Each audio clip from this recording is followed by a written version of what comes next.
শুভ সকাল বন্ধুরা, কেমন আছো সবাই? আশা করছি তোমরা সবাই খুব ভালো আছো এবং সুস্থ আছো। আরও একটি নতুন দিন, নতুন সকাল, নতুন ব্লগে তোমাদের সকলকে জানাই অনেক অনেক স্বাগত। জানো তো, আজকে সকালবেলায় ঘুম থেকে উঠতে একটু দেরি করে ফেলেছি। ঘড়িতে সময় এখন সকাল 7টা, আর এখনই আমি ঘুম থেকে উঠলাম আর উঠে আগে বাথরুমে চলে এসেছি বালতি গামলাগুলোতে জল ভরে নিতে। বেলা বাড়লেই তো গরমটা বেড়ে যায়, আর তখন ট্যাঙ্কির জল পুরো আগুন হয়ে যায়। সেই কারণে বালতি গামলাগুলোতে আগে জল ভরে নিলাম। তারপরে আস্তে আস্তে একটুখানি বসে ধীরে সুস্থে ব্রাশটা করব, তারপরে ফ্রেশ হব। সকালবেলাটায় দেখবে ঘুম থেকে ওঠার পরই কিন্তু তাড়াহুড়ো করে কাজ করতে একদমই ভালো লাগে না। শুরুটা মনে হয় একটু ধীরে সুস্থে করলে ভালো হয়, তারপর তো কাজের তাড়নায় ঝটপট করে সব কিছু করতেই হয়। বাথরুমে বড় ড্রামে আর বালতিগুলোতে জল ভরে এলাম, আর এখন ছাদে হাঁটতে হাঁটতে ব্রাশটা করে নিচ্ছি। ঘড়িতে 7টা বাজতেই রোদের দেখা বাইরে মিলে গেছে, তবে আমার এই ছাদে এখনও রোদ এসে পৌঁছায়নি। তাই সকাল টাইমটায় এই ছাদটায় বেশ ভালো লাগে। কিন্তু যেই বেলাটা বাড়তে থাকে, রোদটা এসে পড়ে, তখন আর ছাদে পা রাখা যায় না, জানো তো। তাই ছাদে যদি কোনো কাজ থাকে সেটা সকালবেলাতেই মিটিয়ে নেওয়ার চেষ্টা করি। আজকে জানো তো আর ছাদটা ঝাড় দিইনি, কারণ কাল যেহেতু ঝাড় দিয়েছি আজকে আর দরকার পড়েনি। বাসি জামা কাপড় চেঞ্জ করে আমি ঠাকুরঘরে এসে বাল্যসেবাটা দিয়ে নিলাম। তারপরে ঠাকুরের বাসনগুলো বের করে ছাদের থেকে মেজেও নিয়ে আসলাম। আর যেহেতু বৃহস্পতিবার কিছু এক্সট্রা বাসনকোসন থাকে, তো সেগুলোকেও মেজে নিয়ে এসেছি। আর ফুলও এদিকে নিয়ে আসা হয়েছে ততক্ষণে।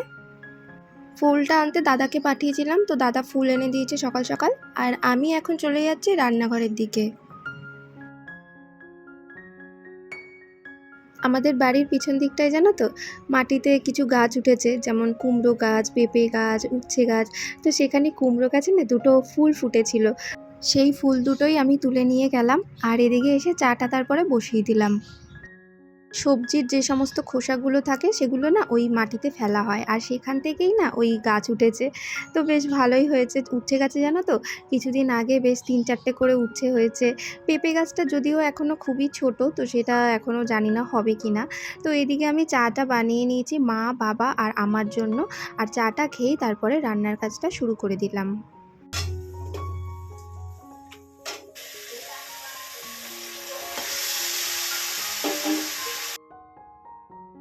গতকাল জানো তো, সবজি বাজারের সাথে সাথে মাংসও নিয়ে এসেছিল। কিন্তু কালকের রান্নাটা তো হয়ে গিয়েছিল, তো সেই কারণে মাংসটা আজ রান্না করছি। বেশ অনেক দিন হলো মাংস খাই না, জানো তো, তাই সপ্তাহের মাঝখানে কালকেই নিয়ে এসেছিল মাংস।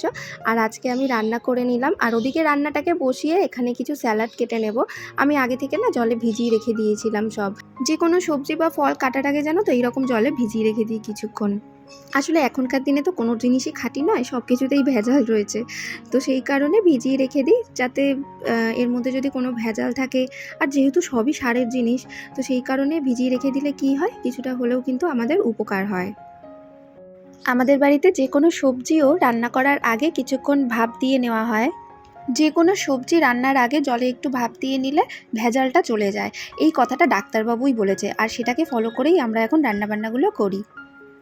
দাদা যে ডাক্তারের কাছে যায় দেখাতে, সেই ডাক্তারই বলেছে, জানো তো এই কথাটা। তো সেই কারণে আমরা সেটা মেনেই করি। আর দাদার যেহেতু খাবার দাবারের একটু রেস্ট্রিকশান আছে, তো সেই কারণে অনেক কিছুই আমাদেরকে ফলো করে চলতে হয়। আর দাদার সাথে সাথে না আমাদেরও অভ্যাস হয়ে গেছে হালকা তরকারি, মানে তেল মশলা ছাড়া একটু হালকা হালকা তরকারি খাবার। তো যদিও মাঝে মধ্যে আবার একটুখানি কষা কষা রান্না খেতে ভালো লাগে, যেমন আজকে খুব ইচ্ছে করছিল এইরকম রান্না খেতে। তাই দাদার জন্য মাংসটা আগেই মা করে নিয়েছে হালকা তেল মশলা দিয়ে।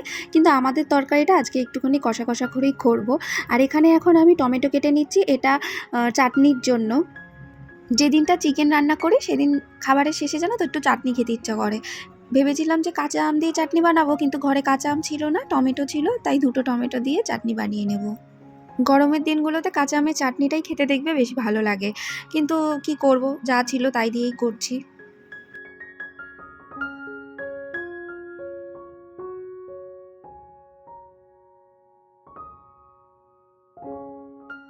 গত রবিবারে কিছু কেনাকাটা করেছিলাম, তার মধ্যে এই টেবিল কভারটাও কিনেছিলাম, কিন্তু পাতা হয়েছিল না, তো আজকে পেতে দিলাম। চিকেনটাকে ওদিকে বসিয়ে দিয়ে অনেকগুলো কাজ করে নিলাম। ওইদিকে সবজি টুকটাক কেটে নিলাম, আর এখানে টেবিল কভারটা পেতে দিয়ে এই জায়গাটায় ভালো করে একটু পরিষ্কার করে তারপরে ট্রেটার মধ্যে জিনিসগুলো সব গুছিয়ে রেখে দিলাম। তো এদিকে কিছুটা কাজও করে নিলাম, আবার ওইদিকে রান্নাটাও আমার হয়ে গেল। সকালবেলায় আমি রান্নাঘরে আসার আগে মা অলরেডি ভাত, শুক্তো ডাল আর একটা নিরামিষি সবজি বানিয়েছিল। আর আমি চিকেনটা এখন করে নিলাম, আর দুটো আলাদা আলাদা বাটিতে রেখেছি। কি বলো তো, অনেক সময় কি হয়, গরমে খাবার নষ্ট হয়ে যায়, তো একটা রাতের জন্য আলাদা করে রাখা হলো আর একটা দুপুরের জন্য। আর চাটনিটাও তারপরে নামিয়ে নিলাম। আর ওই যে সকালবেলাতে যে কুমড়ো ফুল দুটো তুলে এনেছিলাম, সেই দুটো দিয়ে না বড়াও ভেজেছিলাম, তো সেই দুটো তো সকালেই খাওয়া হয়ে গেছে। এরপর রান্নাঘরটা না পরিষ্কার করেই চলে আসলাম ঘরে। ছেলেটা ঘুম থেকে উঠে গিয়েছিল, তাই ওকে যেহেতু ফ্রেশ করাতে হবে, তাই ওর হাতে এখন ব্রাশটা ধরিয়ে দিয়েছি, আর আমি ততক্ষণে এইদিকে বিছানাটাকে গুটিয়ে নিলাম।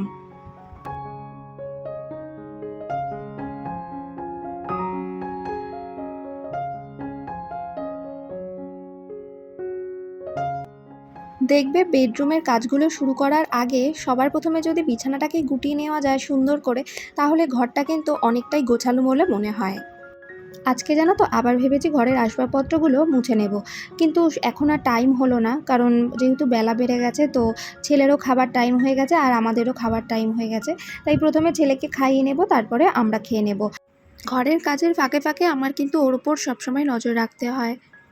হয়তো তোমাদের সাথে সবসময় ভিডিওতে শেয়ার করতে পারি না, কিন্তু ঘরের কাজগুলো করি। ও কী করছে, ওকে খাওয়ানো, ওকে পড়ানো, সব কিছুই কিন্তু করতে হচ্ছে একদিকে।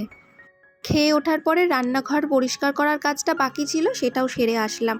আর এসেই এখন ঘরের কাজগুলো করতে শুরু করে দিয়েছি, যে কাজগুলো বাকি রয়েছে। ওই যে বললাম না, আজকে ঘরের আসবাবপত্রগুলো পরিষ্কার করে নেব, তো সেই কাজটাই এখন করে নিচ্ছি।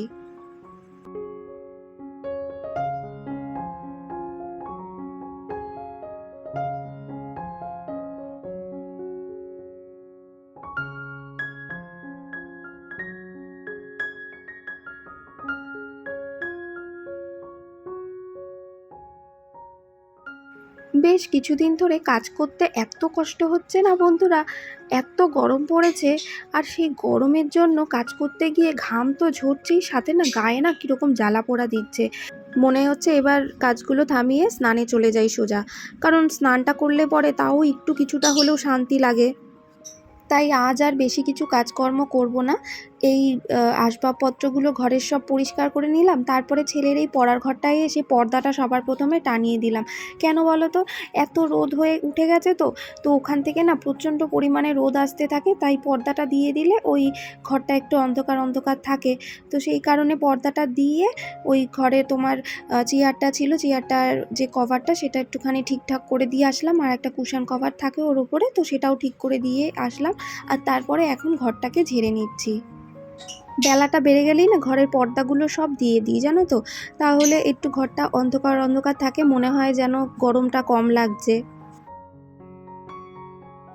আর যেহেতু আবার বৃহস্পতিবার, তো বৃহস্পতিবারের পুজোটাও দিতে হবে, সেই কারণে ঘরের এক্সট্রা আর কোনো কাজ করব না। তাই ঘরটাকে ঝেড়ে নিয়ে এখন ঘরটা মুছে নিচ্ছি। তবে এখনও কাজ বলতে বাকি আছে হচ্ছে, ওই আমার ছানা দুটোকে এখনও পরিষ্কার করতে হবে।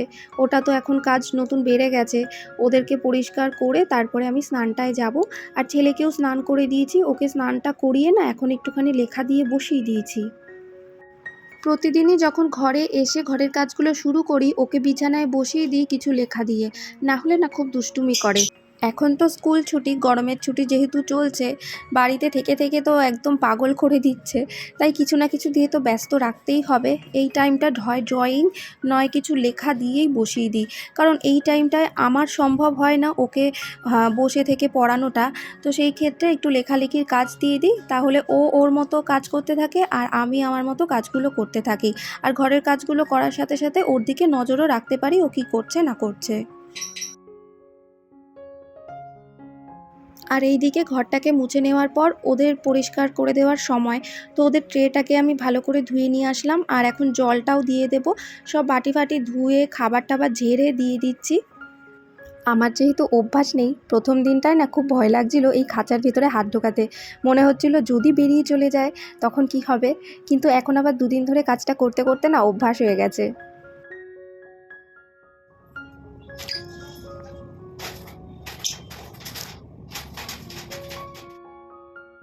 বাইরে রোদ এতটাই উঠেছে, বাইরে বেরিয়ে যে কাজ করব তারও উপায় নেই। বাইরে তো বেরোতেই ইচ্ছে করছিল না। এইমাত্র এখানটায় দাঁড়িয়ে যেহেতু ওদের খাবারগুলো ঝাড়ছিলাম, তো একটু খোসা খোসা পড়েছিল। আর যেহেতু ট্রেটাও পরিষ্কার করলাম তাই একটু ময়লা হয়েছিল, জল দিয়ে ধুয়ে না দিলে আর হচ্ছিল না, তাই এখানটায় জল দিয়ে ধুয়ে দিলাম। সামনেই যেহেতু বাথরুম, তো এই জায়গাটা দিয়ে যাতায়াত পড়ে সারাক্ষণ, আর এখানটায় যদি না পরিষ্কার করতাম সব পায়ে পায়ে ধুলোগুলো ঘরে যেত। তাই এই জায়গাটা জল দিয়ে ধুয়ে দিয়ে আমি ঘরে চলে আসলাম। আর ঘরে এসে এখন একটা প্যাক বানিয়ে ঝটপট করে মুখে লাগিয়ে নিয়েছি, আর এবার চলে যাব স্নান করতে।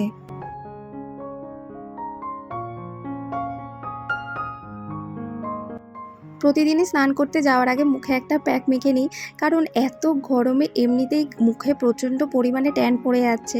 তো এইটুকুও যত্ন যদি না নিই তাহলে কি করলাম, তাই না? নিজের যত্ন একদিকে, ঘরের কাজবাজ আরেক দিকে। তো এইদিকে স্নানটা সেরে আসার পরে এখন আমি ঠাকুর পুজো দিতে বসে গেছি।